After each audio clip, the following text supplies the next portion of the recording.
Welcome to the JD Bunkis podcast. What a day for Toronto sports. Boy. I went down to the ballpark yesterday afternoon. Reflex. Great crowd. Young crowd. Work from Dome day. For me, it literally is work from Dome. I'd really like to see the Jays score runs against one of the worst pitching staffs in all of baseball, against the Colorado Rockies. That'd be cool.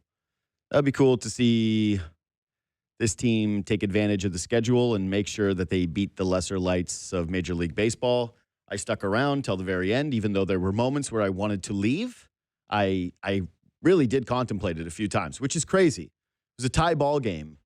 And I went, I don't know how much more of this I can take. Very rare feeling I have with the Toronto Blue Jays. It was just a slog of a baseball game. And I've seen some Brendan Little hate, and I knew that was going to happen when he gave up the run. But that game's not a Brendan Little game. That's a Toronto Blue Jays offense game. And then later in the evening, I decided to tune into the Toronto Raptors. They're playing the Sacramento Kings. And if you're a fan of the show, you know that I'm not big on doing Raptors stuff after games where they obliterate horrific tanking teams. That one was must-watch TV because the Raptors basically trailed it from the beginning to the end. So you sort of tuned in and went, all right, they're not going to really lose to the Sacramento Kings, who have like 20 wins this season, are they? This skeleton crew of Sacramento Kings depressing basketball. They sure did. They sure did. And now they sit in the 7th hole in the NBA standings, which means you're in a play-in game currently. It's ugly stuff. Anyways, I have Kevin Barker later on the show today to talk about the Blue Jays. I'm going to deep dive a little bit more into what's going on with the Raptors, and I think it's time to have some honest conversations about them. But first, our friend Jackie Redmond joins the show. What's up, Jackie? How we doing? What's up, JD? Happy to be here. Yeah, I have more bad stuff with you today. Oh, great. Yeah, awesome. yeah. Can't wait. Well, actually, I don't want to set it up like that. What do you say to the stenographer? When you strike that from the record. Strike that from the record. Yeah. Because I don't want to influence the witness here. I don't want to lead the witness. Obviously, a lot going on in Leafland right now, right? So I wanted to get you on, talk a little bit about state of Leafs fandom, talk about a little bit whether or not you feel as though voices are being heard. And as I'm watching some horrible sports yesterday, like really, really awful stuff. I watched the Blue Jays get a million different outs, score one run against the Rockies, and I watched the Raptors lose to a Sacramento Kings team where I think even like the most diehard NBA fan couldn't name 5 of their players. Like really, that are currently playing right now. Even if you do it for a living, I think you'd be really hard pressed to do it, and the Raptors lost them. And as I'm doing this comes across my old reliable Twitter timeline that is trying to constantly engage me in being mad. And guess what? Maybe it worked. Maybe it didn't. All right. So Max Domi was asked about whether the Leafs have cultural issues. This was his answer. Listen, man, at the end of the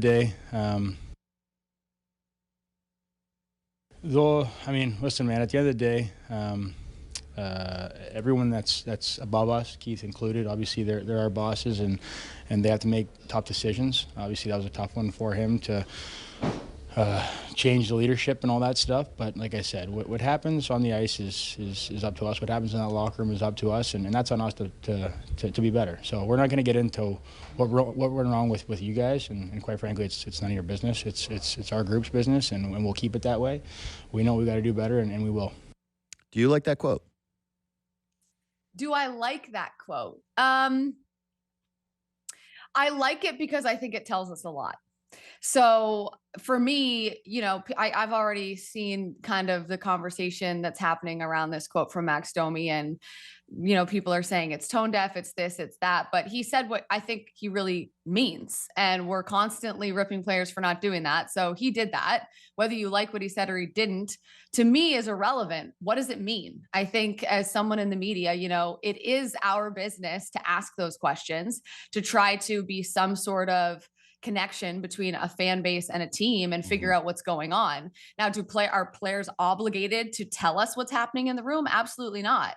But I think Max Domi tells us a lot with that quote. I think that the Leafs, who for the last decade have been saying they don't pay attention to the noise, are very much paying attention to the noise. I think that there's been a very clear direction from somewhere, probably from Pelly, from Treliving before he left, about sticking up for each other and on the ice, off the ice, in the media.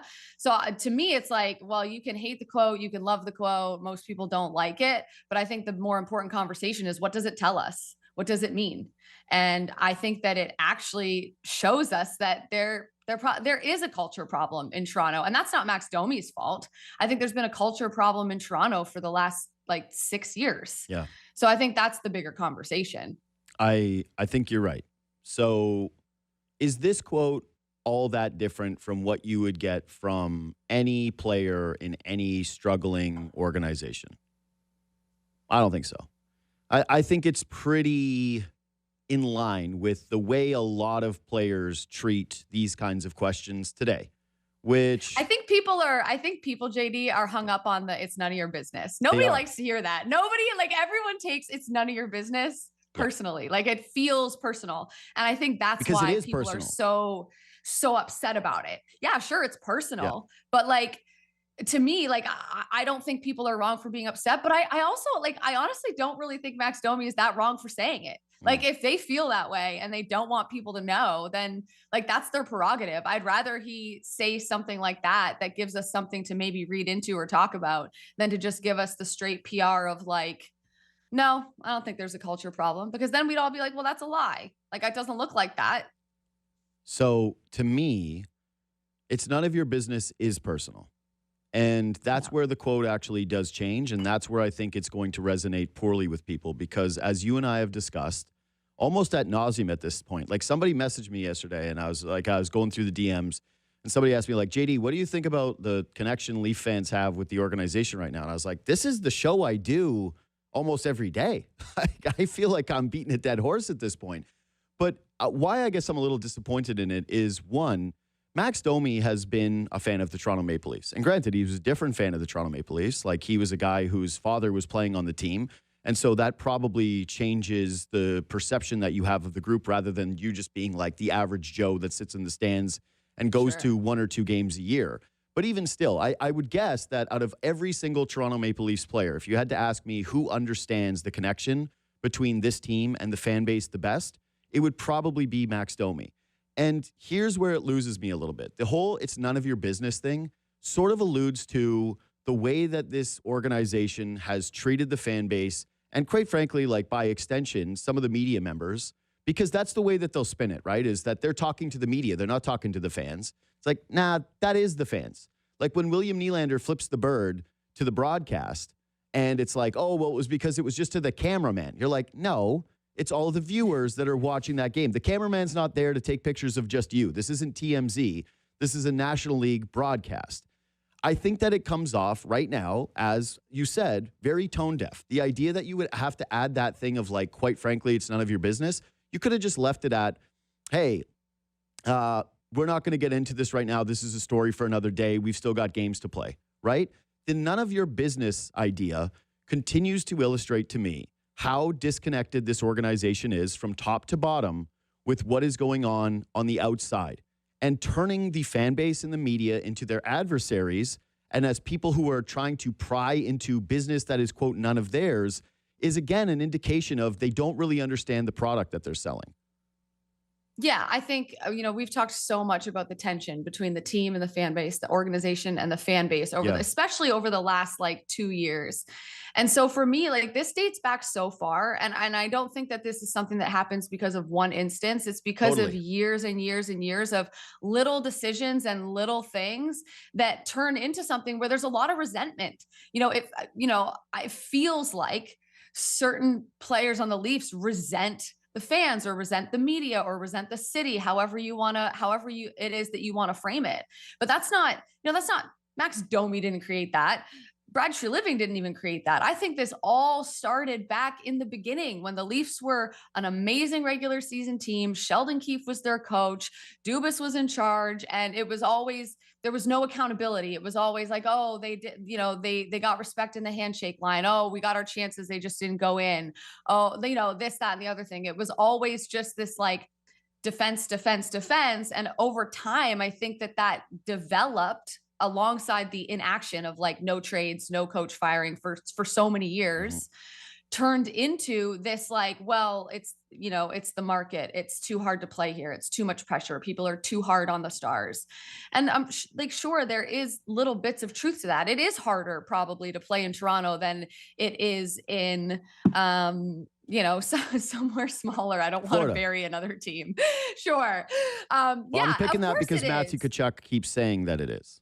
Yeah, sure. So let's say that it is easier. Yeah, there are less eyeballs. There is less attention. There is less pressure. But like, it is what it is. When you sign the contract and you make the money, you know that comes with it. So you can't then use it I'm kind of going off on a separate topic. You can't then use it as an excuse as to why the team can't perform or the team can't win. But I guess what I'm ultimately trying to say is that this disconnect isn't something that has happened in the last year. This is something that I think has been bubbling under the surface for a very long time.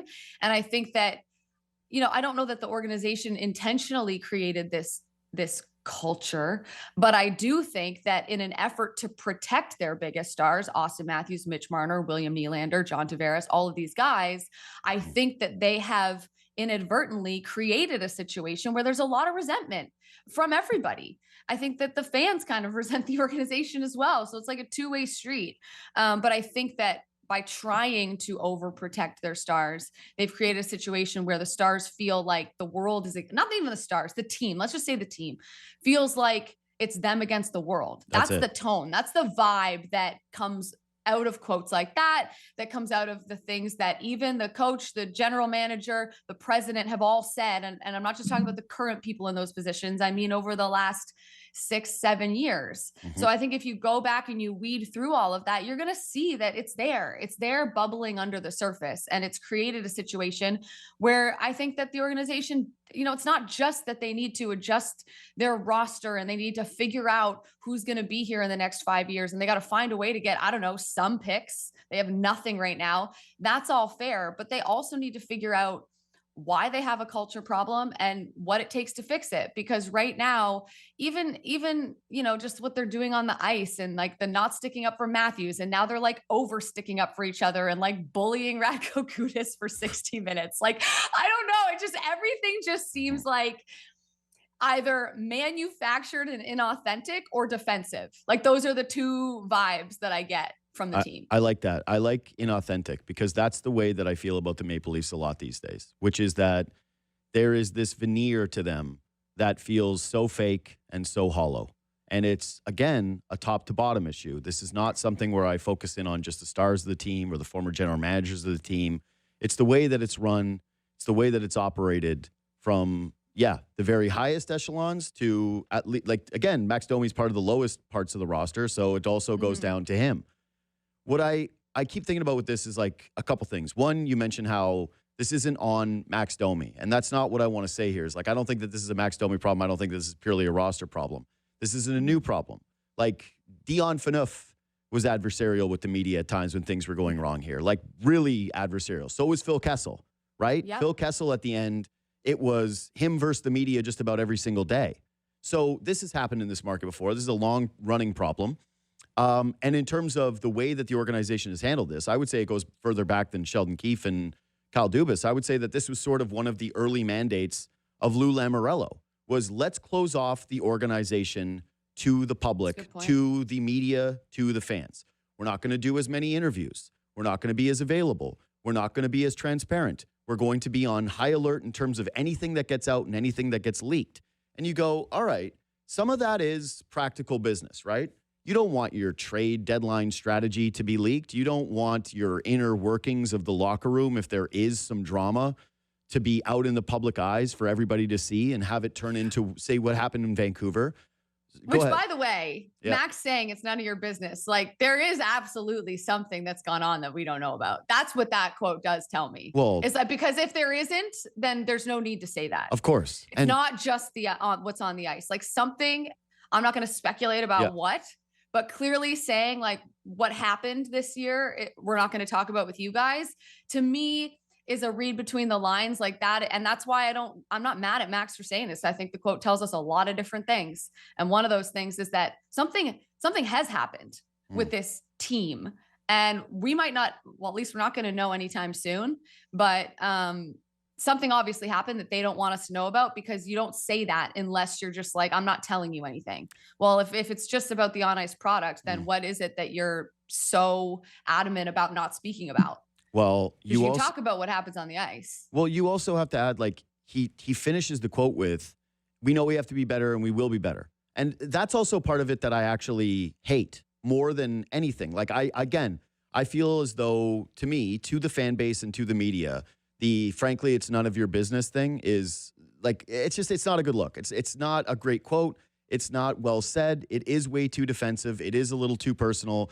And it does show you a little bit of lack of empathy and understanding for what is going on with the fan base right now to try to further box them out, further isolate the fans. But that's the part that bothers me more, is the secondary piece where he's like, we know we have to be better and we will be better. It's like, trust us. Trust you based on what? Because this has been a storyline all season. You started the year slow. You stunk. You had one little stretch where you got better. There was actually quite a bit of enthusiasm considering where this team had been at and where they even remained in the standings when they did start to get hot. And then guess what? They fell off a cliff and they laid a million eggs at home. They had a million different opportunities to prove that they were something that we were saying they were not. And they never ended up coming through with that. And this kind of is where I was going with all of this is, you're right. Nylander had a quote where he mentioned, hey, I have theories about what happened this year, but I'm not going to get into them. Yesterday or 2 days ago, when Keith Pelley took to the podium, he's taken this same line where he's like, that's an excellent question, but I'm not going to answer any of that. And the question now becomes, what is the level of transparency that an organization is supposed to have with its fan base? Because again, you don't need to get into personal things. Like when Brad Treliving gets fired, I don't expect them to go up there and say, here's all the things Brad did wrong, everybody. Here's a PowerPoint presentation as Could to you what. imagine? Of course. Oh my God. But also, like, while that is fair, I do think a lot of people feel like there is a veil over the Toronto Maple Leafs right now, and that part of that veil that covers these guys removes some of the accountability that has been had by the public. And when the public is screaming and outcrying for all these different things, and we know there's a litany of issues that they have with the organization right now, and they're met with these kind of platitudes of, well, we'll be better, we know we need to get better, or we know we need to change the culture. When you don't have any transparency in terms of the things that you're actually looking for, the things that you actually strive for, the things that actually mean something to you as an organization, as players, it's kind of hard for the public to trust you and say, well, we feel like our voice is being heard and that you understand the issues that we're actually having with you. So how much transparency is fair? Because this to me doesn't feel like nearly enough. Yeah, I think it's a great question. And I think that a lot of people will have a different answer to that question, whether they're in the media, in the fan base, on the team, working for the organization. Like, where is that line? How much do the fans deserve to know? I think as a journalist, like, any question is fair. If people are talking about something as a media member, like, you have to ask about it. So while players might not like it, it is part of what the media is there for. And so, we talked about this the last time I was on the show. It comes from the top down, right? Like, what is the level of accountability that we want our players to have? What is the level of access that we want media to have to our players? And how do we ensure that we protect our players while also making sure that they understand that they're actually here to perform? They're actually here to deliver for those fans that pay an insane amount of money just to be there to watch the team and support the team. So I don't know what the answer is to that, but I do agree that I think that the Leafs have lost themselves in muddy water, and I'm not sure that they know the answer to that. I just think that at some point, it can't just keep being everybody else but you. Like, at some point, the organization has to say, like, we have failed. We have failed in the Austin Matthews era. We didn't do it right. There's a plethora of reasons why. And now we're going to take steps to fix it. And obviously they've done that partially by firing their GM. But then you listen to Keith Pelly in the press conference talk about, well, whoever I hire, this is not going to be like a torched earth rebuild or whatever it is that he said. But it's like, well, aren't you like hiring a guy that should probably like be making that decision, or does now whoever you hire have to agree with your stance and then operate that way? Because I don't know how you retool when you have nothing. You have Austin Matthews and William Nylander and a couple of goaltenders that always get hurt and no prospects or picks. So I'm not really sure how you retool that in a short time period. But in terms of transparency, I just think that I just think that the Leafs are like in a fog right now as an organization. I don't think we have the answers. I don't think that they have the answers. And I think it's, I think it's going to take a while to figure it out. But I think they need to be willing to actually make really hard decisions. And I don't know that they've really done that. I think a lot of where we are now with the Toronto Maple Leafs is that a lot of their decision making was too little too late. You can look at a lot of major decisions for this organization, and I think all of them came too late. I think firing Sheldon Keefe came too late. I think trading one of their core pieces came too late. Certainly was too little for Mitch Marner when they eventually parted ways with him. Like, I don't think I don't think anyone thinks they got enough back for him. So yeah, I don't know. I'm rambling. Well, I don't know what else to say. I'm so frustrated. Yeah, but I think that this is a part of it. So to me, when you mentioned the retool rebuild thing, we can quibble with whether or not you believe that they should retool or rebuild. Because I think that when it comes to hockey decisions or the way that a person would evaluate what the roster is, it's open for debate. What I think is not is that the Toronto Maple Leafs need an organizational rebuild. Like, they need a cultural rebuild, because the situation that we currently have is completely untenable with most people. Most fans feel boxed out. Most fans do not feel heard. Most fans feel extremely frustrated. Most fans feel as though there is an adversarial relationship right now between them and their hockey team that extends beyond just wins and losses. And, we discussed this last time when you were on, just about the way that, yes, they do provide access to this team. And guess what? It's not very good. I was thinking about how, I've seen Ernie Clement in more interviews in the last, 3 months than I have any of the Toronto Maple Leafs over the course of their entire tenures with the organization. Like, I've seen William Nylander in an Amazon doc. I don't think I've ever seen Matthews do pretty much anything that was like a candid interview in terms of what he's really like as a guy, outside of right after he won gold. Maybe he jumped on a podcast stream for a second drunk. What do you know about any of these guys? What has there ever been in terms of like letting you get an actual feel as to what is going on with the Maple Leafs and what they are like as a team and what it is that they prioritize, what it is that they actually value in terms of a real culture around a team? And this whole notion that they had, which I believe started more at the outset of Lamoriello and was continued really through Dubas and then kind of became a mainstay of the organization, was don't let anybody in. Don't let any of the voices in. Don't let any of the noise in, which to me is something that kind of should already be built into you as a player. Like, that's a learning process. You hear some media noise or you hear some noise from your family and friends. Some guys get affected by it. Other guys don't. You learn, you adapt, you evolve, you become an adult, and you learn how to mitigate or manage those issues. And instead, it's become this like cone of silence where they've tried to put it over these players. They've tried to shield them from every little harm. And instead, what it has created is a culture of us versus them. Everybody inside this dome, everybody outside of it is the enemy. And that includes our own fan base. And I think most people right now, and I'm curious if you feel this way too, if you're a fan of this team, do you feel like your voice gets heard? Do you feel like what you do matters in any way? And I would say at this point right now, no, not really. Yeah, I think a lot of fans probably feel that way, because I think everything you said is pretty accurate. I mean, when other players around the league and other organizations it's like a common thing now for them to make comments about how hard it is to play in Toronto, or, and in some cases, like, those comments are warranted, but like for the most part, it's like, it's become a narrative outside of Toronto, right? That like that Toronto, the market, the fan base, the media, like they're the enemy. It's transcended TO, if you will. It's transcended Canada, right? Like other teams and players are referencing it or joking about it or whatever. But I think that the reason, I think the first show I did with you this season, we talked about, are the Leafs likable? Because the Jays are so likable.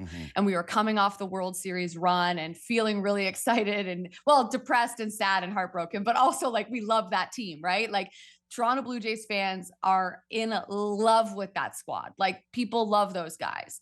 And we kind of compared it to the Leafs. Like, are they likable? And I'm sure that if we knew them better, that they would be. But I think because the Leafs, to your point, have really intentionally kept themselves from being vulnerable or opening themselves up or allowing their players to, show who they really are outside of just what they've done on the ice and a post-game scrum with like 30 reporters. We haven't been able to go through any of this stuff with the players, right? So I think sometimes what bonds you to a team, it isn't just the triumphs and the wins and all of the good stuff. It's going through the bad stuff with the team too.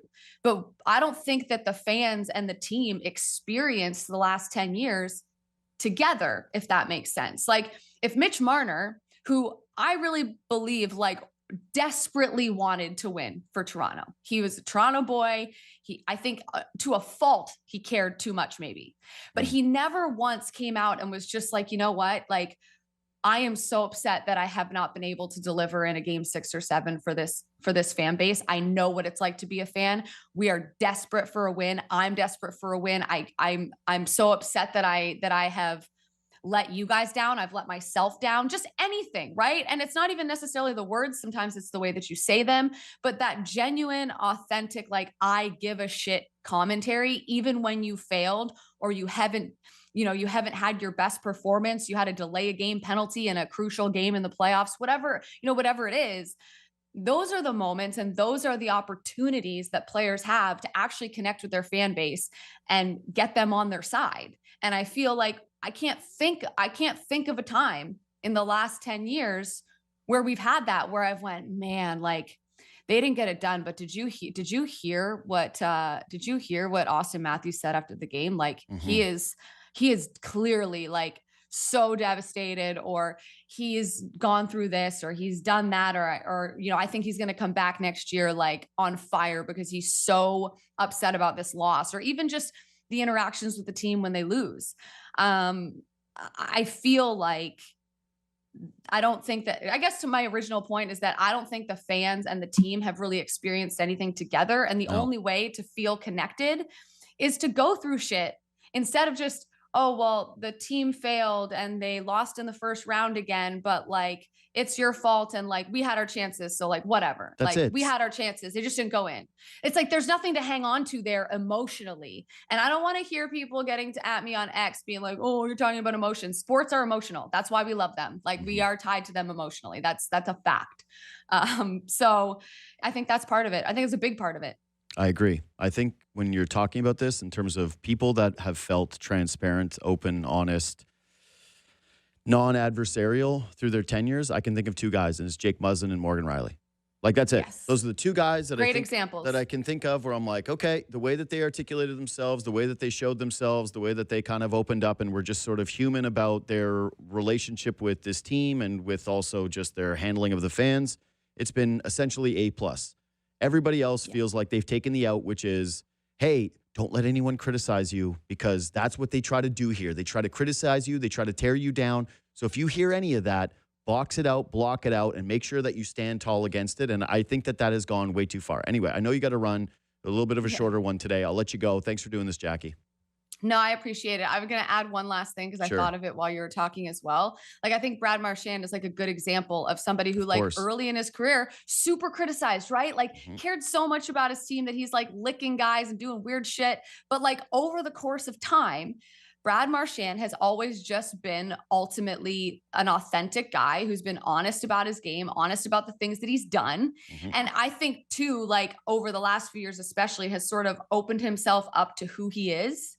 and what he's about, and kind of been less afraid of being vulnerable with the media. And I know people can say that it's easier to do that outside of Toronto. Sure. He played in Boston. Okay. That is not, there's pressure in Boston. Like, Boston is a sports town through and through.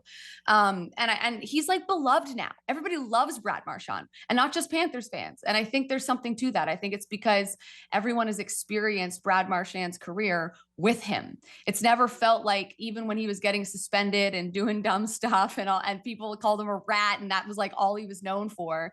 I think even then, he never felt like he was going like this with fans ever, or his organization, or anyone else. It was always kind of just Brad being Brad. I don't know. Is this a bad example? No, I'm starting to question it as I say it. No, this is a good example. Honestly, like, to me, this kind of boils down to a little bit of when you do, like, the customer is always right. That's usually the way a business operates. It's like, you need to listen to the customer. What is the customer feedback?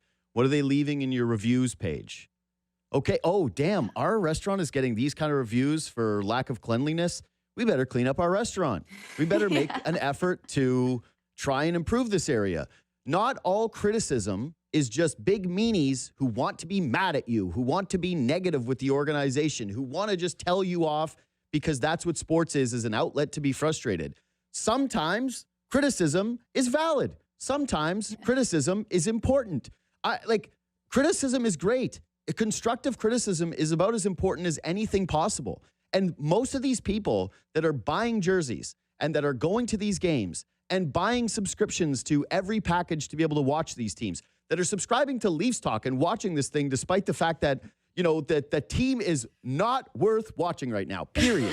Like, I can't understand how people are still tuning into these games like 10 o'clock at night against the Anaheim Ducks. I don't care if they're fighting someone. The idea that you would stay up shows you such a, love for this organization, such a passion for this organization, such a communal feel for this organization. People care. And just because they are critical of when you are bad does not mean that you need to be boxing that out. You should be embracing some of those things. You should be listening to some of those things. You should be trying to parse between, all right, what are valid criticisms of us that we can actually try to change and improve on as an organization? And what are the ones that are just totally unrealistic and hot takey, and we have to just basically sort that aside and go, that's BS. The problem, as I see it, is that they have created a cone where every piece of criticism is viewed the same way as a hot take or something that's unreasonable. And they've even been successful in some ways. It's like a propaganda campaign where some of the fans have turned on each other and they're like, no, that's not reasonable to ask this person to have this quality or this trait, because they've been beaten down with that for the last decade as though this is supposed to be normal. And that's what I'm sick of, and that's what I'm tired of. And that's why, even to your point about the retool versus rebuild thing, that Pelly comes out and basically puts it out there that they're looking to retool. And by the way, I've heard more on this, which is that, they're not looking to rebuild. They're not really entertaining it. When you say that, when you basically stake out, hey, this is the way that we want things done, and you're avoiding all the criticism that is coming from people and all the different question marks they have about this core and this team moving forward, it tells you, again, that they have a cone over the top of them where they're saying, we're not letting anything in. We're just going to do things our way. And we don't even want to believe that anything on the outside could be valid, when a lot of it is right now. Yeah. And you know what? It's so weird that you're making me think of this person right now, but Kobe Bryant has an awesome quote where or doesn't have a quote. He's in an interview and he's talking about how he's like, I don't learn from the wins. I haven't really learned anything from when I've won, except that I've learned so much from my losses, from the things that didn't go well. And that's all data. It's all information to help me become a better player, a better teammate, whatever it is. But he has always said, he used to always say, you don't win, or sorry, you don't learn anything from the wins. You learn everything from the losses. So for me, when it comes to the Leafs, I think the question becomes, how much has this organization actually learned and taken away from the losing? Totally. Because if it's a lack of accountability and it's always someone else's fault and it's never a culture thing and it's never maybe an organizational issue, then maybe they haven't learned anything. I think that whatever happens next over the next year, 2 years is going to tell us whether or not this organization has actually learned anything from the last 10 years about what it takes to win in the NHL and what it's going to take to be a successful superstar in Toronto. Because it's very clear based on everything that we've talked about, and whether you believe that, Auston Matthews has been treated unfairly in Toronto or not, it doesn't really matter what side of that equation you fall on. It is clearly something that the organization needs to figure out the answer to. How do we handle stars in this market? Because the way that it's gone so far is not working. Totally right. I think that's a great place to leave it. Jackie, thanks for making time. We'll see you in a couple weeks. You're the best. See ya. See ya. I even wore Leafs blue. Like, why? They suck. I like that was a conscious choice. We'll see you later. Thanks, Jackie. Jackie Redmond. That's my big thing. Is it does it? Okay, so like you hear that quote about we want a GM who's data centric. You're like, all right. So what about taking in data from your fan base? Because again, there's like this misconception I think people have where going back to the old Brian Burke quote of if you listen to the fans, you're going to be sitting amongst them. I'm not saying that the fans should be making all the roster decisions. We're not qualified to be doing that. I think that we actually have sometimes greater grasp of this team than it would seem that others do that actually are in positions of power. But still, for the most part, what I mean is you should still have convictions within your organization of ways that you want to go about things. I was even critical of saying I think that Keith Pelley should have said the way that he views a structure to operate and told it to the public. I don't know why that would have caused any issues. I don't even know why that would have been at all problematic or boxed him into anything. Like, hey, you know what? We had a president, we had a GM. I don't want to be a part of the hockey operation. So it turns out that maybe having more people at the very top, having a president insulates me from that. Someone who can overlook the organization but doesn't have to be running all the day-to-days of a GM is actually important for this team. What I mean with this is this team, if they were taking in all the data and they were looking at all of the information, if they had their AI bots go out and say, like, what is the general tenor of Toronto Maple Leafs fandom right now, I think that the reviews would be pretty awful. I think that people think a lot of things about the team right now, and very few of them are positive. And I'm not just talking about the roster. I'm talking about the fan experience. I'm talking about the accessibility. I'm talking about the coverage. Like, a lot of it is wanting. And I'm not really understanding how it doesn't seem to be penetrating into that organization in any way when those are the data points that should matter just about as much as anything. Like, obviously, creating a successful product, if you do that, if you create a winner, they will come, right? You build that, they will come. But when it comes to all of the other stuff that makes it enjoyable to be a fan outside of just like winning a Stanley Cup, which you haven't done since 1967, you didn't even come close to during this course. So the whole idea of like, we need to be better, or we're going to be building a winner, it's like, well, kind of tough to believe you on those ones based on the track record. So can you at the very least build teams that are likable, that are enjoyable, that have fans showing up to these games and feeling excited about going and seeing your product and not just feeling like they're being either gouged or taken advantage of in some way? Because that's kind of the feel is like, show up and shut up. Show up and shut up and trust us. You go like, based on what? What's the data you can point to that is giving people any belief that that should be the situation right now? Ugh. Anyways, you can subscribe to this podcast, leave 5 stars, reach out anytime on Twitter and Instagram at JD Bunkis. I do love hearing from fans. I do love hearing the state of things with people. I'm going to take a quick break. Raptors dropped to 7 in the play-in, and it's another night of the incomplete star. That's next.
So this is a bit of a frustration day.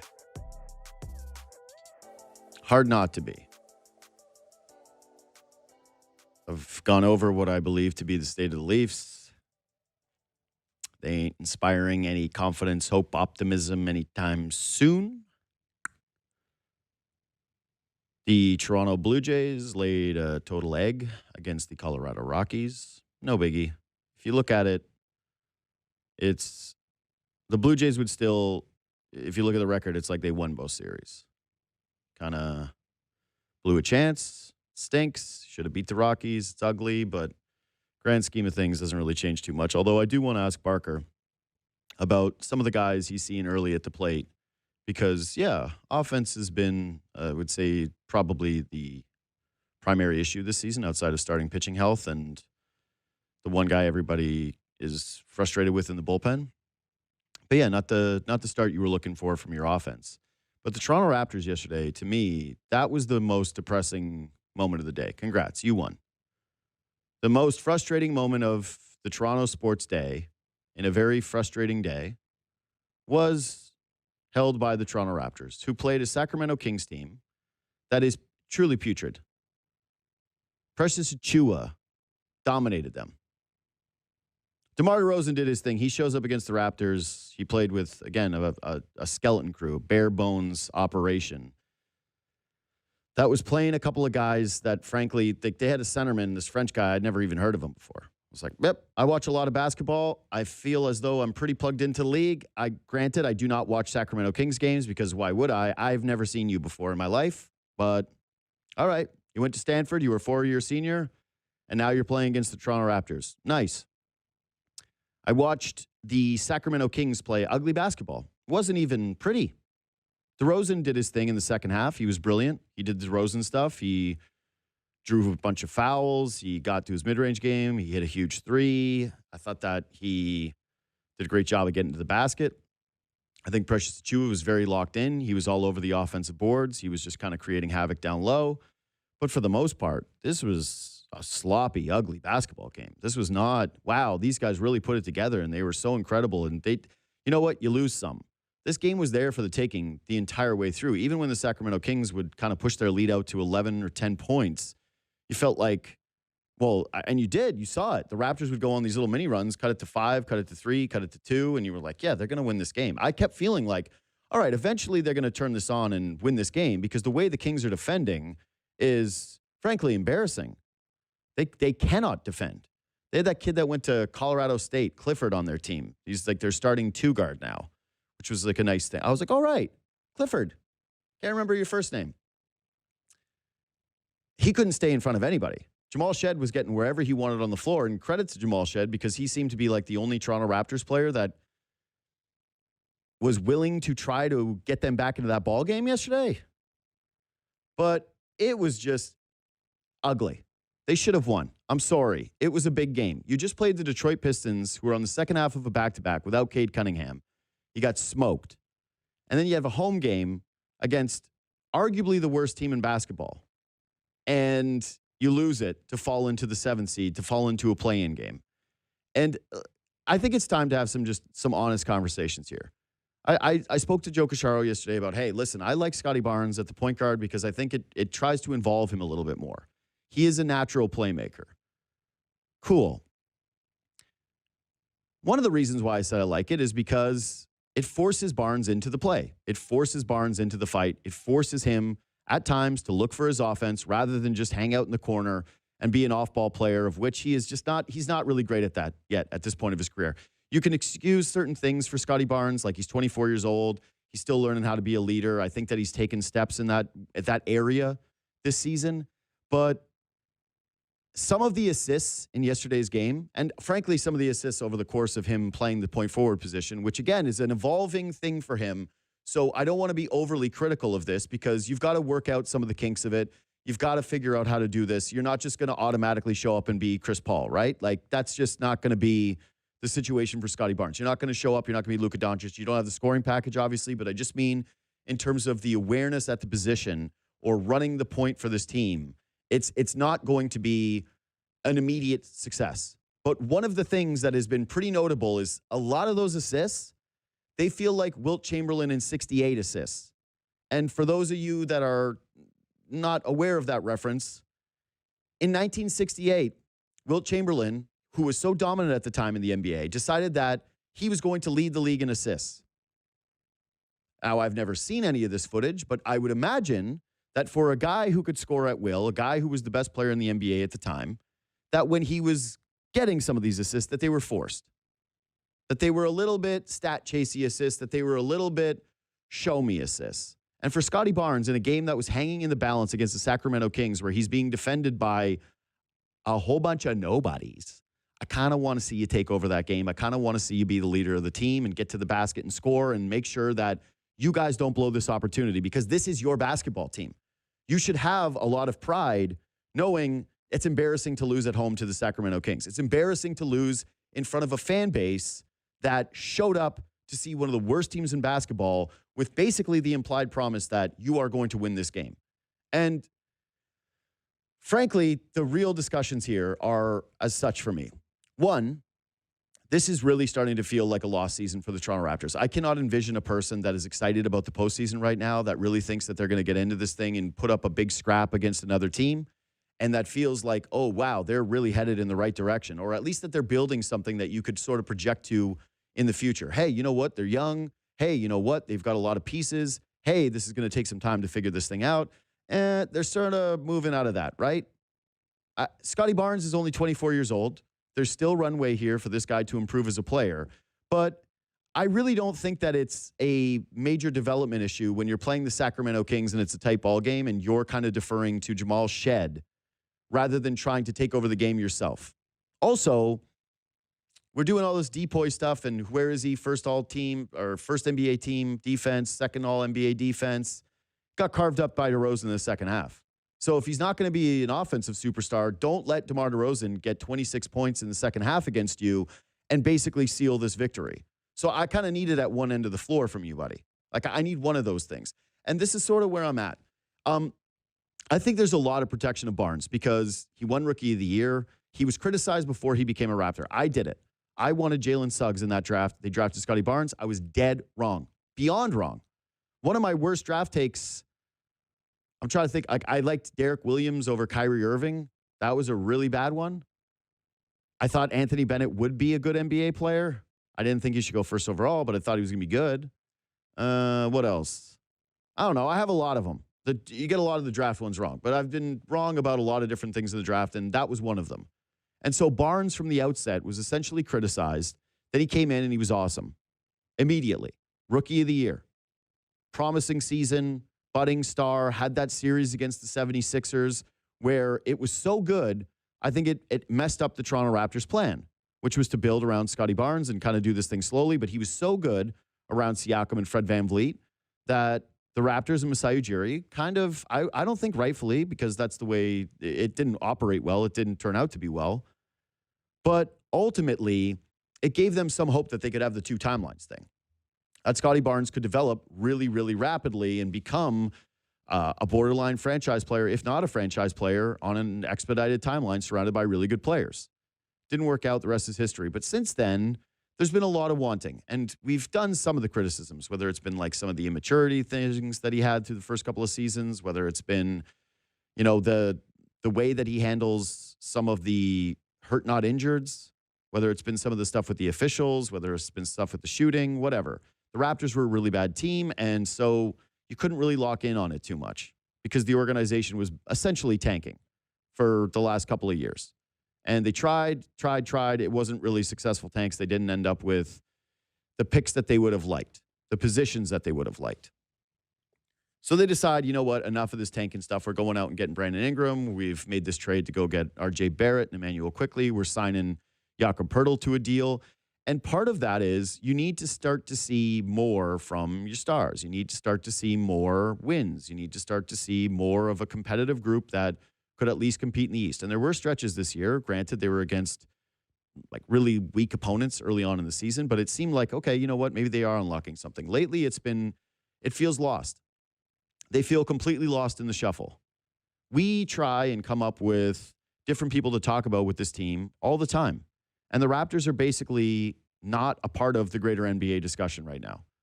You can go through any outside of Toronto podcast and try to find anybody having interesting takes or opinions or who has real thoughts on this Raptors team, and they're pretty much non-existent. And there's good reason for that because they don't really deserve it.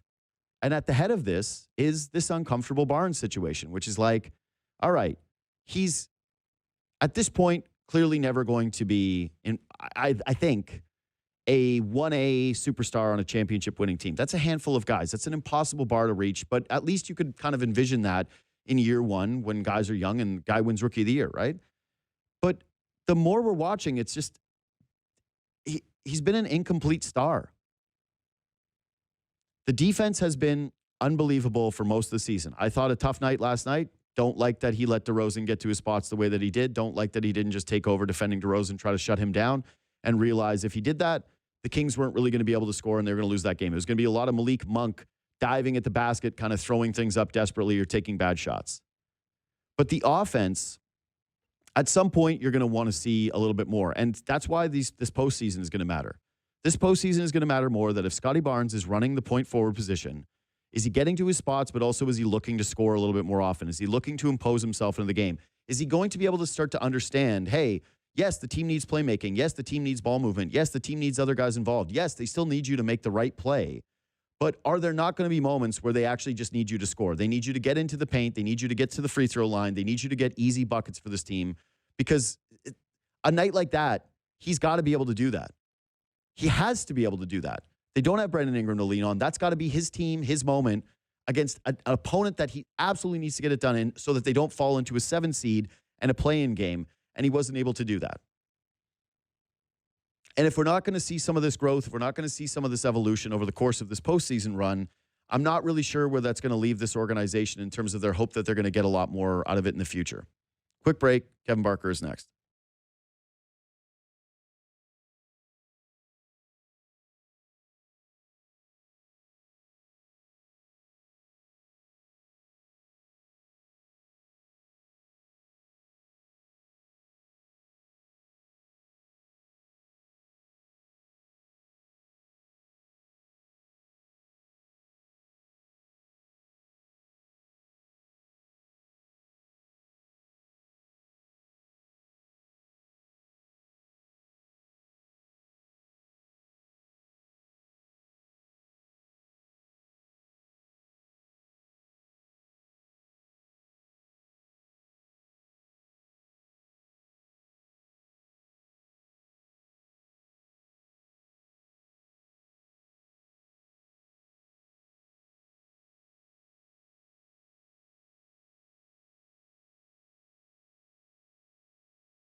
So, yeah, we're through 2 series of the Toronto Blue Jays season. We're 6 games in. I would say overwhelmingly positive. The pitching staff has been great. Kevin Gausman just on fire to start the year. Dylan Cease's debut was damn near perfect. Sucked to see Cody Ponce get hurt. But some of the offense has been a little wanting to start the season. Can we at least admit that? It's nice they got some garbage time runs against the Colorado Rockies in one of their 2 losses, and they scored 5. But yesterday, as I mentioned, when I was at the ballpark, I'm not one to ever consider leaving a game early, and I love this baseball team. And that game was so painful that in the 8th inning, I was like, do I beat the traffic? Do I get out of here early? And I didn't. I went and stood in the 100 sections. I left my seat, and I did a little stand so I could rip out of there the second the game was over. And it ended the way that it kind of felt like it was going to end, which was, for a team that usually comes back and a team that normally has the feel of, hey, this game isn't over. I don't know. When it was 1-1, it's like, God, they're going to blow this game. They're just not going to score against this Rockies team that does not pitch very well. Anyways, Kevin Barker, he of Blair and Barker, the excellent voices of that show. He joins me now. What's up, buddy? How we doing? Hey, what's going on? Yeah, you pulled the sheet on the season already? No. No, that's actually the take today. I was like, it's over, they're frauds. If they can't win a series against the Rockies, how could they win a series against anybody? So I'm out. Yeah, that's my position. Yeah, you're out. Yeah. Why is that? Yeah. I mean, it's early. They'll figure it out. Yeah, that's it. That's it. I just wanted you to come on and just basically calm me down. Be like, hey, you're funny, man. That's the whole segment. No, but okay. So let's actually start with this. Has there been anybody at the plate so far this season that, like, anybody that has scuffled a little that is surprising you, even though it is only 6 games? I would think Dalton a little. Yeah, you know, the way same. his spring training looked, the sort of the way he turned the corner last year when he's healthy, the way he looked against good pitching in the playoffs last year. I think, you know, again, he's very streaky. You know, is he going to hit 300? Probably not. Does he have a chance this year because of the mechanical lower half changes that he made, and that now he feels consistent enough with that he doesn't have to think about it? Could he drop 30? Yeah, I think that's what they're hoping. They're hoping, you know, that he can make their lineup longer with power. You know, is he going to drive in 85? I don't know. I mean, is he a run producer? You know, I think he's more of a power threat, right? You know, that, you know, late in the game, running into one, that 3-run homer, changing the game that way. I think he feels comfortable enough that he has made some athletic changes. You know, it's just simple. Like, it doesn't look like he's overthinking it at the plate. I think he's the one guy a little that maybe I expected a little bit more. But give the Rockies credit. You know, it's hard to do because it's the Rockies, and we're expecting them to lose 120 games and look the way the Rockies is supposed to look. But the adjustment they've made with, you know, optically the relaying the messages from, you know, the pitching coach to the catcher to the pitcher, keeping the pitcher and the catcher on the same page longer. You know, they got new khakis. The new khakis, you need to be able to relay that message. I think that's the little bit of a adjustment. They want to take a step forward, the organization does. Yeah. I think you got to give them credit. You know, they got a bunch of hard throwers. It's just they're more throwers than they are pitchers. I think that little adjustment with relaying the message, keeping the scouting report longer into games, right? If a guy swings at something that he wasn't supposed to swing at, it hits it hard, how do they stay on the same page? I think the Rockies, you know, were a little bit better at that than I think the coaching staff and the players for the Blue Jays were expecting. So I do think you got to give them a little bit of credit when it comes to that. But there are some guys early that you think, and dare I say the guy at first, I might be too early to jump on that wagon just yet. You know, so, yeah, I think everything that happened with Ponce getting hurt and, you know, with Little looking the way Little looked the first 2 outings, with Hoffman giving up the homer, I think it looked kind of the way it's supposed to look. Could it have looked better? Should they have been 5-1? Yeah, in my mind, they should have. You know, they're a better team. They're a better organization. They should win games at home that they're supposed to win. I'm sure they'll clean up the things they're supposed to clean up, but yeah, we could sit on here and pick at every little thing. You know how it is, JD. Yeah, that's what we do. Like, this is what we do. You know, they're a good team. Yeah. They just need to refine the edges a little bit more, and I'm sure because of the coaching staff and the front office, they'll figure it out. Yeah, again, part of this is my fault too, where I looked at the schedule when they swept the A's. I went, oh, they're going to start 9-0. I was like, I was like 8-1 seems like the acceptable number, and then they've already lost 2 of those. So I was like, oh damn it, I'm off the projection because I expected them to dummy the Rockies, and I expect them to dummy the White Sox because those are 2 of the worst teams in baseball, and the opening schedule presented a bit of an opportunity. And yeah, I just did kind of want to talk to you about, like, I'm glad that you picked the Varsho one because the spring was so hot. And I know that we're not supposed to get caught up into spring training numbers, right? Like, that's not supposed to be a thing that we get overly obsessed about. But when Varsho had the numbers that he had, it was hard to kind of ignore thinking about some of the added optimism. But I'm with you on the idea of, like, he's a streaky hitter, and you essentially just need him to hit for some power. And if he can get close to 30 home runs, that's going to be a pretty damn successful season for him, considering the defense that he gives you. And it's like, he's obviously not Bo Bichette, but it has a little bit of a Bo Bichette feel where, like, Mets fans are learning this. Bo's off to the slow start offensively, and they're losing their minds. And I'm like, nah, we did that so many years. Bo at the end of the year, 200 hits, it's going to be the same thing. I kind of feel similarly with Varsho, right? Where at the end of the year, I'm going to evaluate that, and I'm going to look at this and say, yep, ultimately he hit a bunch of bombs. He played some great center field defense, wasn't too worried about it. He didn't really deviate from the player he was. The guy I'm most curious about from an offensive standpoint that I kind of wanted to ask you about is what you're seeing from Barger so far. Because I thought that the start of the season was actually going to be important for him. He started in the cleanup role. He's obviously got all the different tools, and a lot is going to be expected of this player this year because if he can hit there, like if he is a legitimate power threat, a legitimate cleanup guy, man, that changes a lot for this offense. And it was hard not to notice, him when he's like they go with Jesus Sanchez over him yesterday, and you're like, all right, whatever. As a lefty hitter down the lineup, and Sanchez was fine, which you're like, all right. But it wasn't early like, hey, him playing against guys who pitch as lefties. All right, they're already moving away from that a little bit. He's down the lineup. He comes in as a pinch hitter. Then they take him out of the ball game. What are you seeing from Barger to start this season? Because, yeah, I kind of want – I'll be a little bit more on high alert with guys who have less of a proven track record, I guess is what I'm saying, where I'm going with this. Yeah, I think it's a little early for us to, get overly excited about the way guys look in certain spots of the lineup. Mm-hmm. That hitting cleanups, that's heavy lifting. Like, yeah, I think we gotta realize that, right? I mean, nobody wanted to give Bo Bichette $42 million a year, but it was, if you're not going to give him a bunch of money and bring him back, or you can't get on the same page with him and you want to move on, who's going to fill in the blanks? Mm-hmm. Can you have 3 or 4 guys in that spot doing it all year? I think that's going to be some heavy lifting. I don't know how the fluidity thing in the 2-hole and the 4-hole is going to work all year. Like, one of them 2 spots, somebody's got to take it and run with it. I think that's what John's trying to figure out. And I think John knows his player well enough to know that whatever he saw from Addison, that he needs to walk up to him, have a little, quiet conversation with him, and just let him take a breather, let him take a step back. Mm-hmm. Addison is what Addison is. And, the free swinging thing and kind of the approach being a little all over the place, I don't think John liked that. I don't think John liked the way optically it looked.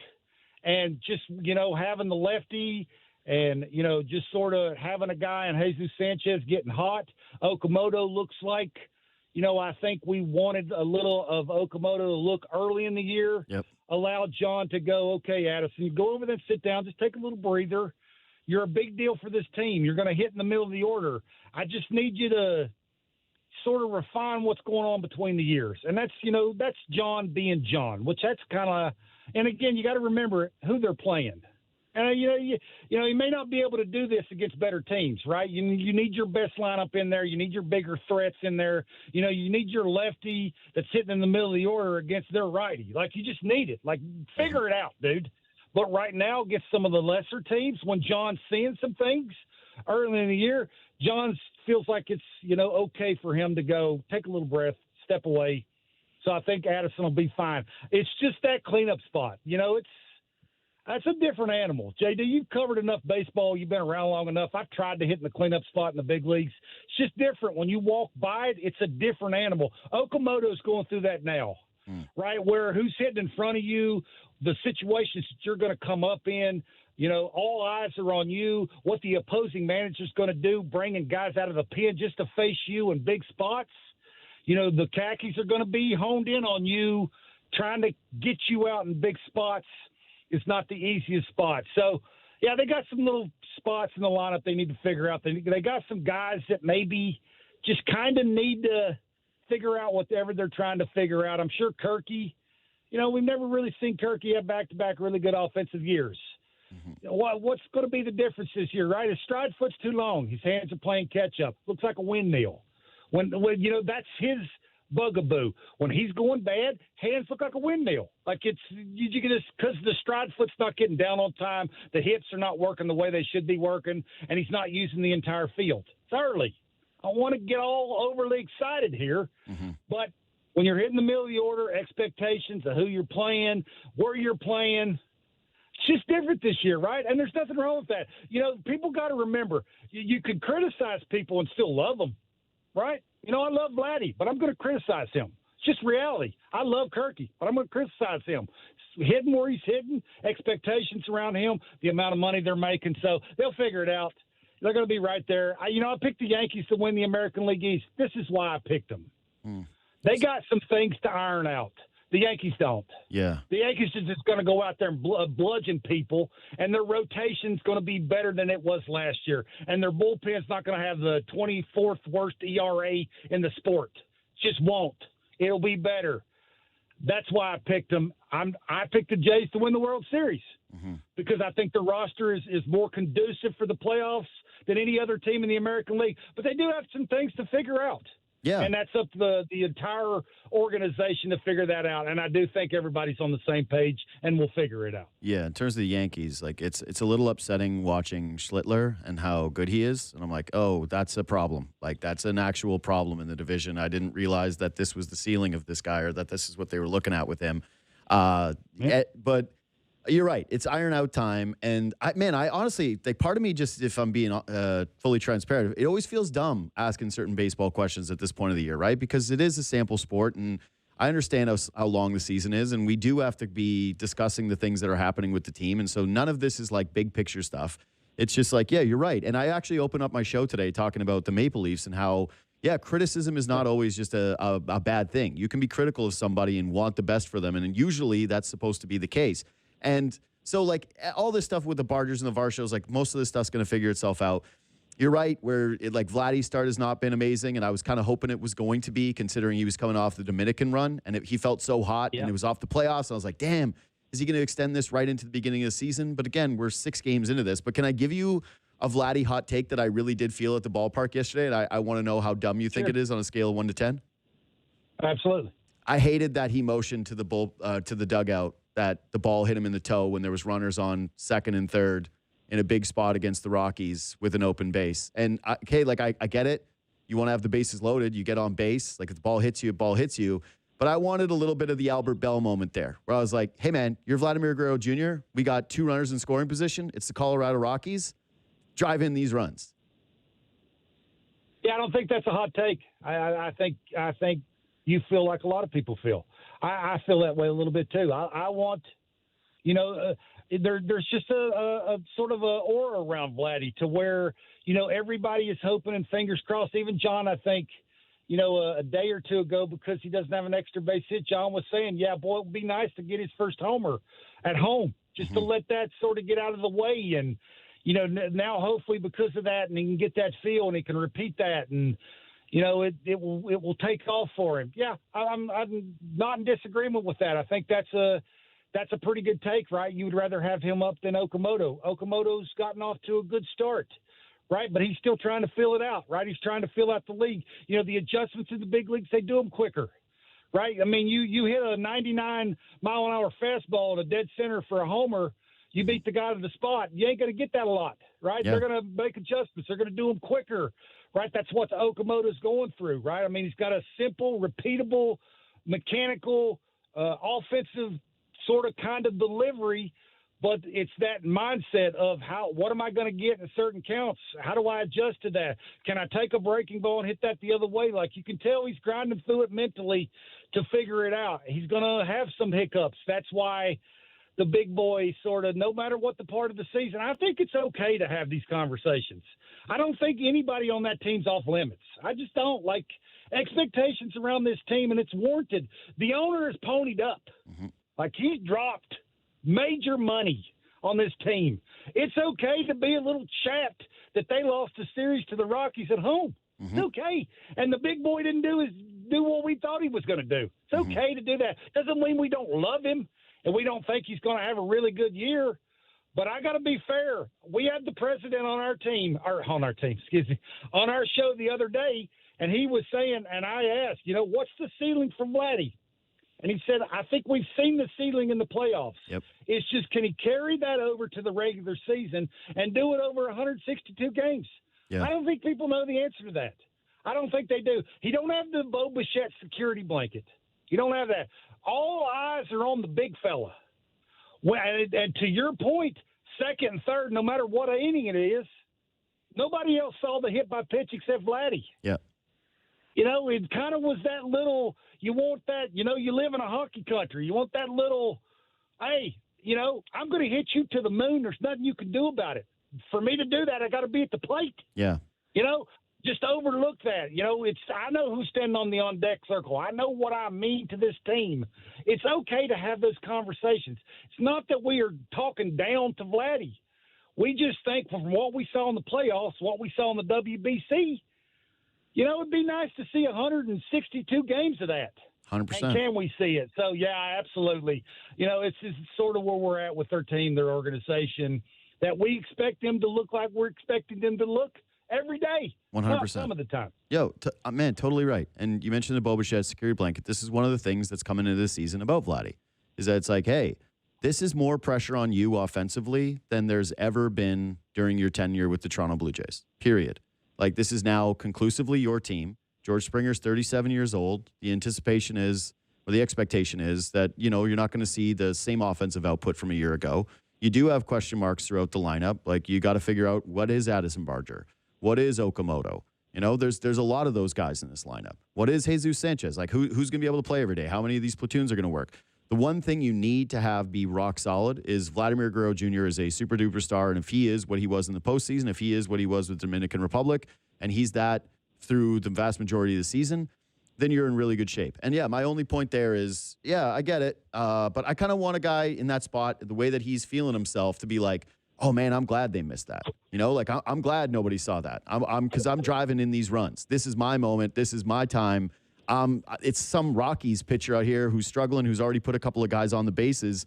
Now I'm going to punish him for that. Oh, you're not going to walk me? You're not going to intentionally walk me? Well, that was stupid. You're right. Put this ball on the moon. And so that was just like, I was like, why? Why are you passing the buck? Why are you passing the baton? Why are you telling down to the dugout that you got the scrape on the shoe? Yeah, I guess now the wild pitch, or they walk somebody, it drives in a run, but I wanted you to be the one who cashed the two. Okay, other thing. What do you do with Little at this point? Because that game's not on him, right? Like, that's not even an earned run. But still, like, you could feel the atmosphere in the building when he comes in, and the groans as soon as he gives up the hit. And I thought, pitched well after that, I guess, but it still was the game-winning run. And, yeah, man, he does have an option. And I talked about this with BNS. It's impossible for me to see the Blue Jays go to this guy and say, hey, we got the Dodgers in town next Monday, and we got a leverage spot where we need a lefty against Shohei Ohtani, and we're going to Brendan Little. Yeah, I mean, I guess. I would flip that on its other side and ask you, what other option do they have? I'd say they have to go with Fluharty. Right-handed. Yeah. Yeah, I think they're going to do that, Jay. I think it's. I think there's a pecking order. Mason Fluharty is probably your number one option when he's not available. Right, it's yesterday they'd ran out of options. The other guys that they want in high leverage weren't available. And you got the ghost runner at second base. I mean, we all kind of expected. You let one run score, you don't let two runs score. You give the lineup a chance, right? Yep. You think bottom of the lineup, Andres is up, he moves the runner. You're at least tied going into the 11th. And then you can bring in whoever – you need to bring in Luzardo. I would think that's who was warming up. That's who they're bringing in because he can give you multiple innings. The Brendan Little thing, he looked better after he gave up the run, right? Yep. It was the bad sinker. It was the bad knuckle curve. It could have festered. It could have gotten worse, but it didn't. He self-corrected. He looked like he belonged. Again, I've had many conversations. I'm very close with lots of people that matter, that make decisions on that team, and he's going to get opportunities for multiple reasons. The one main reason, they don't have lots of options in the minor leagues. It's not like they can call down there and go call up the best left-handed who's better than Little. They're not a lot. It's just a Mantiply. I think Joe Mantiply is the next in line, right? Because he's got a little big league time. He's left-handed.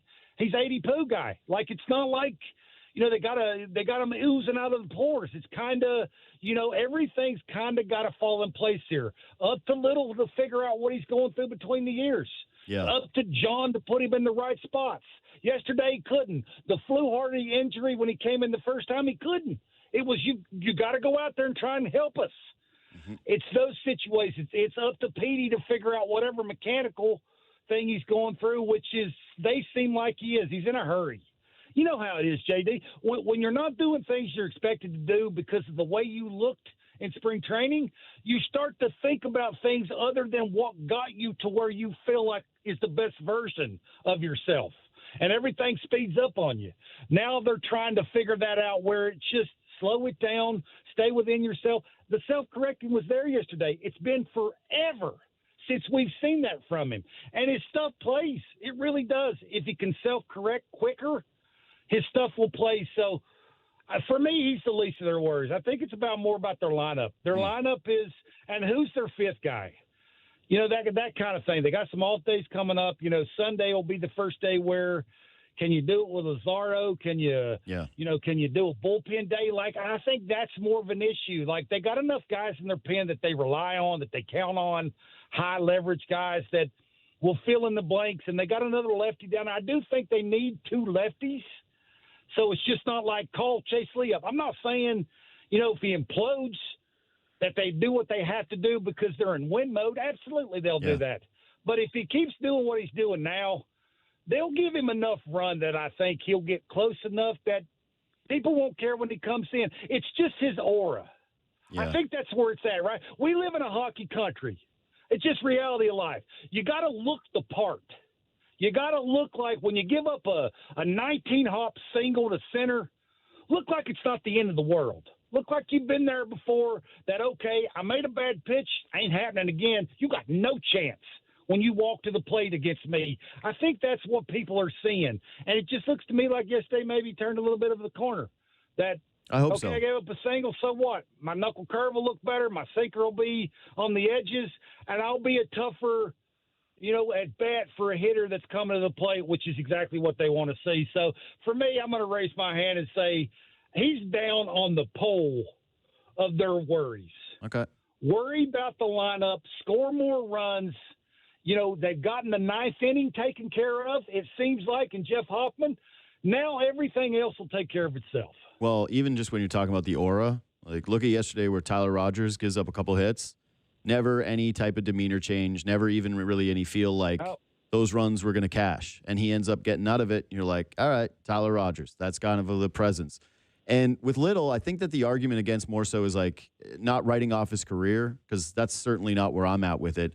It's more if you are trying to shelter his confidence and have him work on things down in Buffalo. And like to your point of need to have two lefties, I kind of view, well, Rogers as he can get guys from either side, right? So if you're in a leverage spot, you say, all right, well, this is a Tyler Rogers moment, and that's the Fluharty moment, so you do kind of have the two lefties. The other piece of it is I'm with you on the Blue Jays should throw a bullpen game on Sunday, right? Like you just kind of alluded to that. Bullpen Sunday so that you can line up, Scherzer, Gossman, and Cease against the L.A. Dodgers that are coming into town. Doesn't sound to you like that strategy would be too cute, right? Nope. Yep. My best against your best. Right. Absolutely not. They've been doing this in spring training when, why is Eric Lauer going to be your number 3? Mm-hmm. And why is Max Scherzer, because of the way he looks in spring training, going to be your number 5? And I was told, don't look at the number or what day they're throwing. Look at where the schedule's at. Look who they want against the other best teams, right? You want to put your best product out there. You want, right? And they love what Max is doing. How can you not, right? So it's, absolutely. I think they feel like they've gotten that part taken care of. Just everybody that they want to look a certain way is looking that way. It's, you got your 8th and 9th inning guys taken care of, they feel like, right? They want to throw a different look lefty against the other team's best lefty in a series. That's why you want multiple lefties. That's why they're trying to figure out, the 97 at the top of the zone with Little, the knuckle curve. Can you throw a bad one, self-correct, and then throw your best one? Looked to me like he turned the corner that way yesterday. So there are ways that they're trying to figure out to maneuver their roster to try and get the best version of everybody. But for me, it just comes down to every once in a while, the lineup's just got to look like the lineup. And right now through 6, it's a little, again, the fluidity of major spots top of your lineup, how long can that last? I know they like it, and that's the way kind of good teams do it. Not the way the Dodgers do it. You got a leadoff guy, you got a number 2 guy, you got a number 3 guy, and most of the time you got a number 4 guy, and you got everybody else. Mm-hmm. Well, the Jays are trying to do 2 and 4, which is not the easiest thing to do because of just the expectations around guys are, it's a lot of heavy lifting. So there are some, windows here in the season, parts of the season where, and early in the season, I said 20-11 through the first 31 games of the season. I'm sticking with that. They're a good enough team to do that. They got a good enough athletes all over to do that, and I'm sticking with it, and hopefully they do it, and because they're a good team, they should be there at the end of the season. Yeah, and I like that you offered that perspective, though, as a guy who's done that, which is like, because we always do that with closers. Whenever there's a new closer, we do this whole thing of like, you got to have that aura, you got to have that presence. It's a heavy lift mentally. Like, it's just different getting those final 3 outs than it is even if you're a high leverage guy in the 8th. But we don't do that as often when it comes to things like the cleanup hitter or the 2-hole. Oh, I mean, look, John's trying to figure it out, right? It's when Addison Barger gets the righties not doing it, and then you stick Okamoto in there. Mm-hmm. And I got to be fair. I asked in spring training, not one time does somebody that matters said that Okamoto is a middle-of-the-order bat.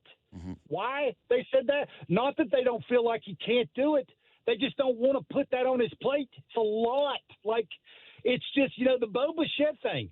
Last year, I'll give it to you. Big at bat. Who did you want up? Most of the time, the answer was Bo. Yep. I mean, that's reality of life. Rare, if ever, was it Vladdy. Now it's Vladdy and a cast of characters. And the cast of characters is what John's trying to figure out. They'll figure it out, which just makes it a whole lot of fun for us that cover that team on an everyday basis to talk about them because there will be some moving parts. Mm-hmm. But somebody sooner or later has got to raise their hand and go, hey, Skip, I'm the guy. Like, I will be the guy for you. And I just don't know if John yet knows who that guy is because I do know conversations that I've had with him. He's got 25 different lineups. 25 different lineups is tough when you're on a really good team that the owners fit this amount of money on. Like, it's hard for guys because it does matter where you hit. Cleanup's different than the 5-hole. The 5-hole's different than the 7-hole. Like, mindset-wise, it's just totally different. So it's a lot of fun. They got a good team. They'll be right there at the end. It's just, this is major problems, right? 6 games in. But it's fun to talk about. So last thing before you go, I got to get how are your feelings on ABS so far, and have they evolved? I love it. Yeah, me too. I love it. It's strategy. Yeah, I like the way the Blue Jays have used it the last couple of days. Absolutely not. I think you got to be real careful of getting overly excited with it early in the game because you're going through some things. Kirky used it yesterday in a really bad spot because he's going through it. I mean, that's the only reason why he used it, because he's going through it. I think that's what John's trying to protect these guys from not doing is, just because you're not looking yourself, don't get selfish is probably the wrong word, but just don't overthink it here. Just use it when you're supposed to use it. Use it in big spots. Use it in situations where it kind of would change the at-bat. Mm-hmm. Right, and make our team better, help us win a baseball game. That would be it's not determine all part of the game. It's when that part of the game comes up of when you're using it. And I love it. I just it's made I think umpires go, oh man, yeah. Like now I got an answer for these things, yes. Which is what I've been wanting forever. Totally, they've gotten a hall pass for quite some time. I'm not saying most of them are not good at their job, but you've seen in certain spots where certain umpires have gotten way more lenience than they should ever get. It's the big leagues, man. When an umpire's not good at his job, he shouldn't be an umpire. And this is shining a little bit of a light on that. And I think that's kind of cool. They do it to us as players. Mm-hmm. Why shouldn't umpires be held accountable? So I think it's working in a bunch of ways. And I do think that good teams like the Jays are still trying to figure out how to use it to their advantage. Totally. Which is a kind of cool thing too, right? And as a fan, you're at home thinking, man, when would I have used it? Yep. Should I use it here? Why Which is wouldn't great. he have used it? Like, it's just, it gets you talking to your buddy at the game, which makes the game better, which gets more eyeballs to the TV set, which in my mind makes baseball better, which is pretty cool. So the home opener, when I'm there and there were the challenges, you could tell that people in the crowd weren't really sure what was going on. And already when I was sitting in my seats at yesterday's game and the ABS challenges happen, you know, when the Kirk one goes down, all I hear is people around me just saying, that's bad. Why are they using it here? 2 outs, you know, like it's early on in the ball game. There's always a pop when the umpire gets it wrong at the home stadium for the home team. And I do think it holds umpires more accountable, which is something I think everybody who likes baseball has been asking for the longest time. Like, like if you're a fan of the sport and you didn't enjoy seeing that highlight of CB Buckner making that out call at first base the other day, I don't know how many people saw this, but it was like he called a guy out for not stepping on a bag. It's like he stepped right on the bag. He wasn't even looking at it, first base. And they have the challenge. They overturn it. And the managers are looking at each other. It was the Brewers and the Rays. And they're smiling and they're laughing and they're having some fun. I was like, God, those moments rock. Like, those moments rock where you as a fan get to be like, I'm showing up the umpire a little bit because he wasn't even looking at the bag, or he was, you know, a foot off the plate, or he missed this call. Some of them actually, I think, are even useful for umpires because the calls are so tight a lot of the times. Like when it's that millimeter off the plate and they overturn the call, you're like, man, that's a strike, you know, or that's a ball. Like it's tough for this thing. It shows you kind of how hard the job is, but it also gives fans some recourse. It gives them some strategy. So far, I feel like it's just like another massive hit for baseball, who is on an all-time heater amongst sports in terms of just rejuvenating this game to their audience. Yeah, I think what you want about Rob Manfred, he said homers and all these things, right? Game's got a better flow to it. Totally. You know, the 3-batter rule, like everything he's done is turned to gold. I mean, it's gonna turn him into a Hall of Famer, right? And this here is, you want your best players in the biggest moments of the game as a fan base. I think this helps, right? This allows that best player to keep him at the plate longer. Like that's what you want. Like you want the Vladdies and the George Springers. You want them up there in the biggest moments, in the best counts, in the biggest times to change the game the way you want it to be changed. So I love it. Like it's been wonderful. You can just tell organizations really don't know when to use it and how much to use it. I think that's the beauty of this thing. They're still looking around at everybody, which I think just adds a different conversation for a fan base. Like it's like you mentioned, you were sitting in the stands and people were having a conversation. Yep. Like, when will you use it? Why would you use it? You can imagine a fan going through that and flip it on its other end. Imagine how a player's thinking of that, right? You know, it's like a Tyler Heineman. If I'm Tyler Heineman hitting, am I using it? No. Do I feel comfortable enough using it? It's there, right? It's just a conversation. It's the mindset. We saw the Rockies. The Rockies looked like they didn't know when to use it, how much to use it. It's like, it's a beautiful thing. It's another way to get a fan base more interacting in a baseball game. And eyeballs to the TV set, me being a baseball fan, I love it. Same. Kevin Barker, have a great show today, man. Thanks for making time today. I appreciate it. Absolutely. You guys have a good time and enjoy the games. Yep. Take care, man. Kevin Barker of Blair and Barker. Okay. A couple quick things before I take a break here.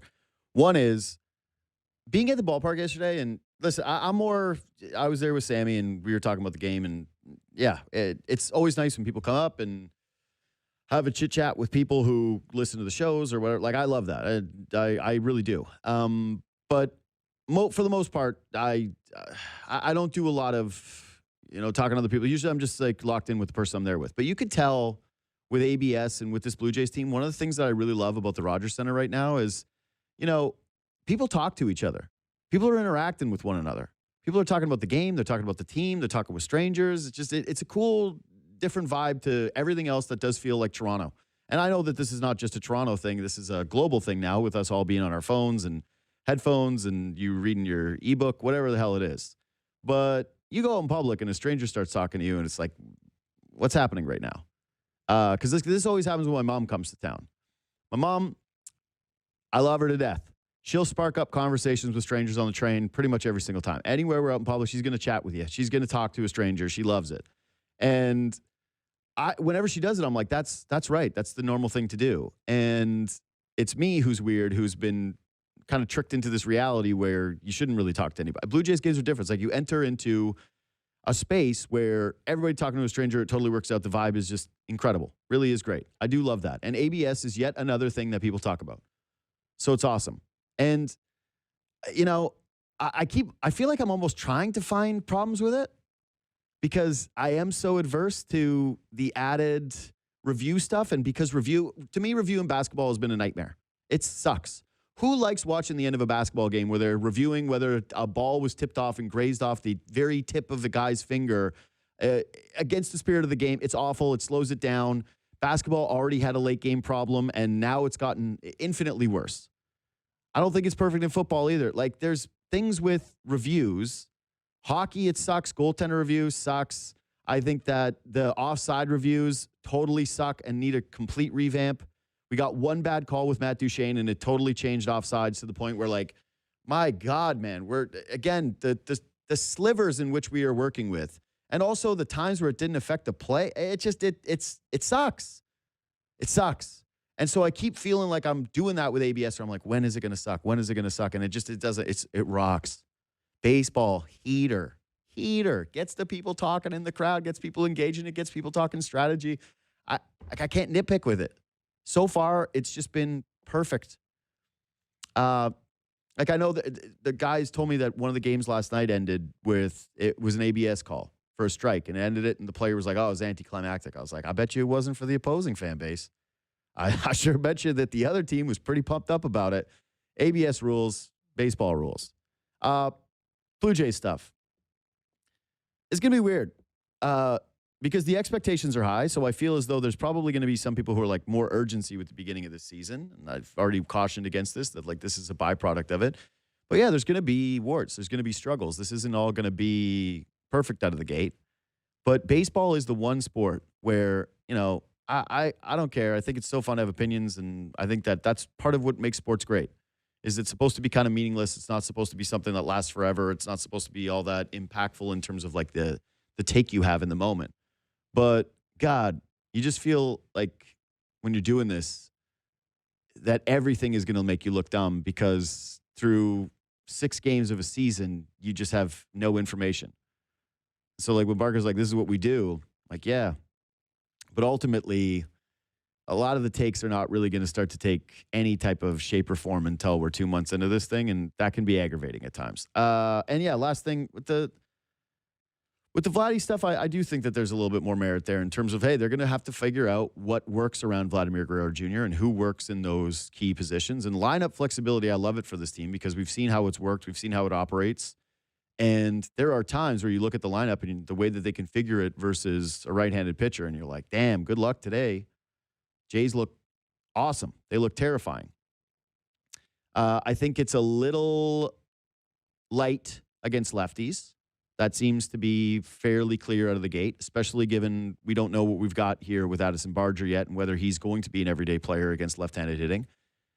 But, yeah, that's why Vladdy, to me, this is a bit more of a heliocentric offense, to put it in like a basketball term to start the years. Like, you really want Vladdy riding high, feeling himself at the dish, looking super confident, and, yeah, driving in runs and feeling like a terrifying spot in the lineup. And I thought it was noteworthy yesterday that the Rockies felt like they could pitch to him a couple of times in big moments. I didn't like that. I want to see teams give him the Barry Bonds treatment because he's hitting so well. And that's why I didn't love that he pointed to the dugout for the challenge on the review. I know some people will think that's insanely stupid, that, of course, you'd rather have the bases loaded than an open base. Okamoto should be able to come through with the hit there. I want the swagger of Vladdy in that spot to be like, nah, this is mine. They missed it? Good. Reach out anytime on Twitter and Instagram at JD Bunkis. Subscribe to the podcast. Quick break and what we missed.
All right, Armin's here. What we missed. Before we do your stuff, I got to tell you how depressing it feels to watch DeMar DeRozan's career end like this. Where it was like he went to that Bulls team. Like first it was the Spurs. The Spurs felt fine because the Spurs were like, we believe in you and we're the Spurs. Yeah. So like he's there in the Kawhi trade, and it happens this way where the Raptors win a championship. And, you know, I've interviewed DeMar about this. He wrote a book, and I thought we had a great discussion about, and it's been done to death now, like his feelings about leaving Toronto, his teammates' feelings about leaving Toronto. It never really felt right. But I certainly never would have wanted this to be the outcome where he left the Raptors, had a bit of a moment with the Spurs where it felt like, okay, him and DeJounte Murray, and they're going to be kind of this building block towards winning again. And he's with Pop and the culture to that Chicago team, which is like an all-time, this doesn't work group, him, Vucevic, and Zach LaVine, to becoming this Sacramento Kings guy, stuck on the Kings. Nobody's going to bail him out. This was the depressing part for me, okay? The Sacramento Kings were open for business as a trade deadline, and everyone was like, oh, who are you going to pilfer from this team? It was like, is Sabonis going to get out of there? Like, hey, what's the kid's name that went to the Cavs, the defensive player? Keon Ellis. Yeah. Like, we got to get Keon Ellis out of there. Like, all right. There was like no DeMar talk. There was no, hey, a team's going to go and get DeMar. Well, I hope the Pistons regret it. That's what I'll say. Because I heard a couple little snippets. I don't know if they're actual reports. But here's my counter to that. Do they? Well, you don't think by game 2 you're gonna be like Denise Jenkins is gonna be creating the same way? Denise. I think it's Denise. It's like Dennis. Yeah, it's like it's a little bit. I've never heard Denise before. Denise is not.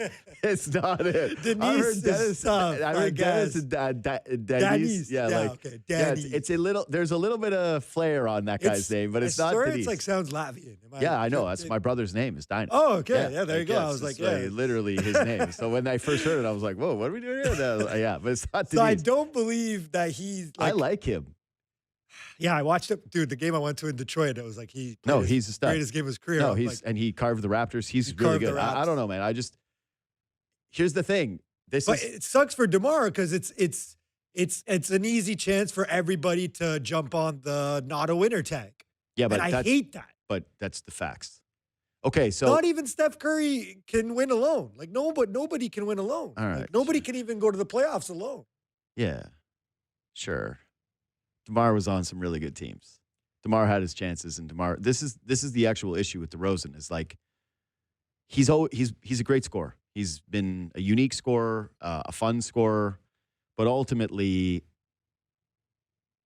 when you're talking about the Pistons and saying they could have got him for the playoffs, one of the biggest marks against DeRozan is that he was never able to really translate consistently the scoring in the playoffs. Like he had that one game against the Pacers that I think about consistently. Well, if he's not the main focal point of the offense, maybe. Yeah. We haven't really seen it. We saw like one playoff series, I think, with the Bulls. They lost in 5. Yeah, but ultimately, though, there were enough kicks at the can where there was never a definitive series for DeRozan. There were games. There was never a series. And, yeah, he, like, part of it is, like, just LeBron. But also, man, it's tough to ignore DeRozan getting benched in that game against Cleveland and feeling like that wasn't a huge moment in terms of defining his playoff legacy throughout his career. I think you can be a fine, awesome guy and awesome player and a good scorer. And that part of the discussion around him is true. Is like during his prime in his career, he just could not really get consistently awesome in the playoffs. He was never what his team needed him to be in the playoffs. So do I agree with you that he could probably fit on that Pistons team and probably make it work as an isolation scorer? Could he have reinvented himself as some sort of an awesome sixth man who came in? I think he still can, Bunk. Maybe, but he's got to be willing to, obviously, and like take a lesser contract. No, but that's it. There's no lesser contract now, man. Like that's kind of done. Like how old is DeMar at this point? He's got to be 37. No, he's not that old. I'm gonna say 34. Hold on a second. He's 36. Damn. Okay. Yeah. He's 30. He's actually is almost 37 years old. So it's like he's 37 years old. So reinventing yourself at this point of your career in terms of like, no, not really. And then it's a veteran minimum that you're talking about, but his contract too, like I'm pretty sure he still has one more year left on that deal. I think it's a player option. So it'll be up to him in the summer to think about if he wants to continue putting up 20 shots a game. I don't think it is a player option. No? No, I think he's got one more year left on the deal. How much is he? How much is he making? What's Yeah. the AAV? He's making $24.5 million. That's $25 tough. $25 million for a team to go get a turning 38 DeMar DeRozan come playoff time. I do wonder how important it'll be if he's willing to maybe lose some of the money to buy out of that contract this summer. I think DeMar, Ain't nobody doing if that. he really wants to, he could. Ain't nobody doing that. Anyway, point is, it feels sad watching it like this. I wish that there was a better. I wish DeRozan would have gotten his moment. You know, like I would have loved like. It wouldn't have been like Nazem Kadri where he wins outside the Leafs and it was kind of like a sticking to the market where they're like, wow, you gave up on this guy and he proved that he's a winner. It would be the opposite. I think anybody that is a Toronto Raptors fan would like to see DeMar DeRozan win. And I don't think it would matter what team it was. Like if he won with the Boston Celtics, I think people would still be pumped up for DeMar DeRozan. This is the thing though. I can't stand this. And I know that people keep doing it because they keep pointing to the points. DeMar DeRozan is not a Hall of Famer, okay? Like people need to stop doing this thing. Because they keep going like DeRozan, Hall of Fame, DeRozan, Hall of Fame. DeRozan is one of the nicest guys, one of the best guys in like the NBA in the last 20 years, one of the most popular players in the NBA in the last 20 years. The idea that you'd be putting a guy in the Hall of Fame who has like literally zero playoff success, essentially, who, because of points, man, we got to stop doing this. Points, Bunk. Points. No. Guys go to the Hockey Hall of Fame for goals, right? No, listen.